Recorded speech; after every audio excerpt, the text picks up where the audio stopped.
శ్రమల గుండా నేను వెళ్తున్నాను కాబట్టి దేవుడు చేయమన్నవి చేయకుండా ఆగిపోవద్దండి. శ్రమలు దాకగానే సంఘానికి రావడం ఆగిపోతారు కొందరు. శ్రమలు స్టార్ట్ అవ్వగానే బైబిల్ చదవడం ఆపేస్తారు కొందరు. శ్రమలు స్టార్ట్ కాగానే ప్రార్థన చేయడం ఆగిపోతారు.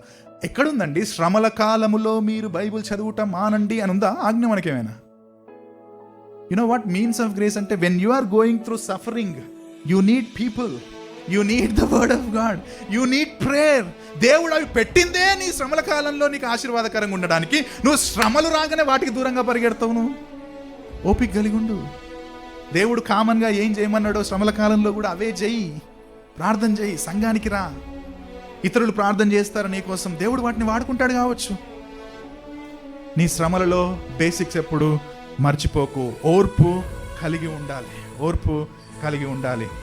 ఆ ఓర్పు కలిగి ఉండాలంటే పౌలు చెప్తున్నాడు, పట్టుదల కలిగి ఉండండి. అదే వచ్చిన ఆ ఓర్పు నీకు ఉండాలంటే ప్రార్థన చేయి.